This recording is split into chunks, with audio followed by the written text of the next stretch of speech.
Hi and welcome to this Elevate Founders expert session on building an MVP. In this episode, Ralph is going to take us through how to build an idea from concept to taking it to market. Ralph's worked with a few different startups and currently is the CTO of the prop tech company REalyse, but he's also built previous companies in the past. So he's going to share his vast array of experience with us in this episode. Enjoy. My name is Ralph King. I'm the CTO at a company called REalyse currently. I'm going to talk to you about the key steps that I think are important for an early stage tech startup. So why should you listen to me to talk about business? So initially I came out of university and started a company straight away. So I was the CTO and founder of a company called We Find Venues.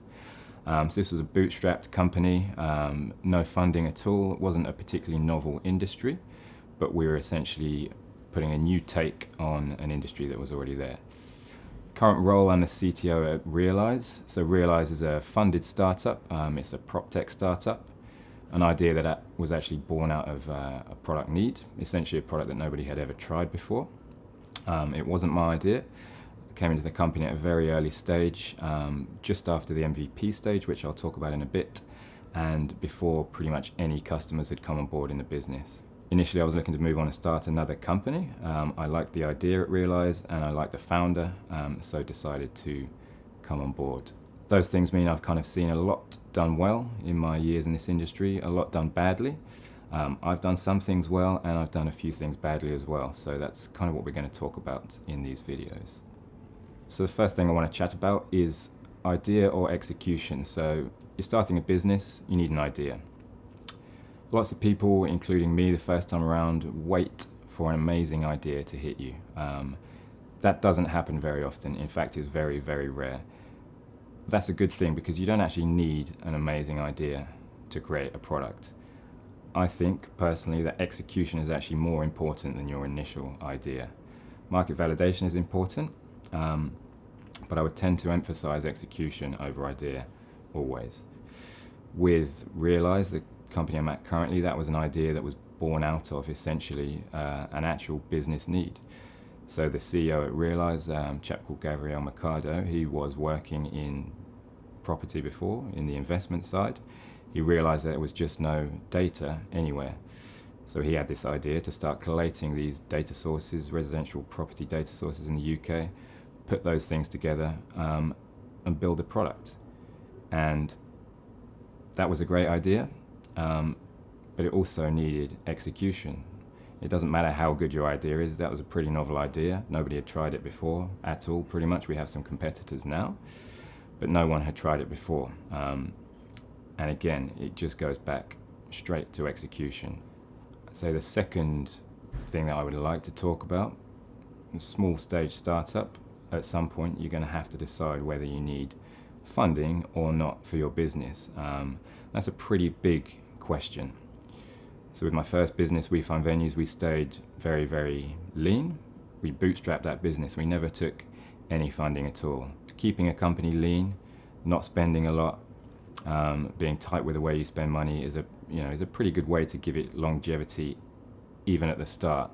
You can't go bust if you're not spending any money or you're being very tight on the way that you spend money. It's also a great way to keep pressure and stress down at the beginning of starting a company, especially when you just need to focus very, very hard on actually creating a product, getting it out there in front of customers and out into the industry. REalyse was a bit different, so I came into that business very early on. The founder had been running it for about 6 months or a year before I came on board. He'd taken on some investment at that point. There's no wrong or right way to do this. You don't have to take investment, but if you do, it can accelerate the growth curve of your business, but it brings a lot of other pressure along with it. If your business is lean and it's bootstrapped, the only pressure you're going to get is from your customers, from having to pay your own salary day to day, and things along those lines. Those pressures are still there when you have a funded startup, but you have the added pressure of a board, investors breathing down your neck, along with all those other things. So finding your customers, building your product out. There is no right or wrong answer for this. Often it will depend on the product, but it's good to keep pressure off in an early stage startup. I think if I was to start another business now, I'd probably, even after working now for a funded startup for a while, which is exciting because you can grow fast, I would still probably stick with the bootstrapped kind of ethos.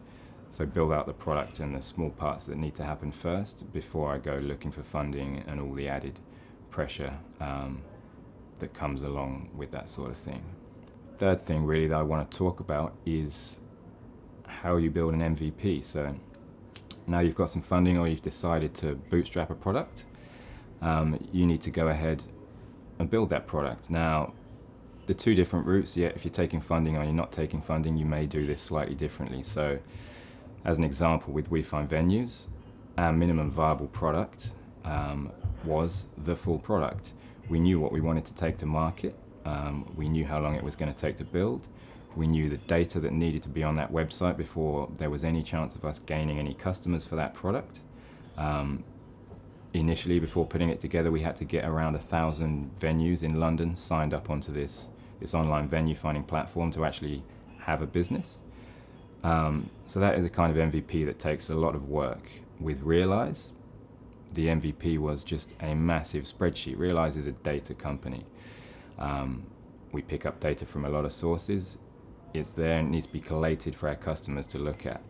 So an MVP for that one, it doesn't matter. It doesn't have to be some amazing website that has all this data, has an amazing pipeline, actually even works. It does not even need to work. The definition of an MVP is something that gets you to the next stage of your business. Whether that next stage is something that you can put in front of investors to get funding, or that's to actually fully launch a product because you already know the industry, you know what you're doing, you know where you're going with it. Those are the three big tips to take away when you're starting a young tech startup, essentially a small business. If you get the idea and the execution of that idea correct, then you're looking pretty good. If you decide to take funding, you have to be aware of the things that are or the pressures that are going to come along with taking that funding.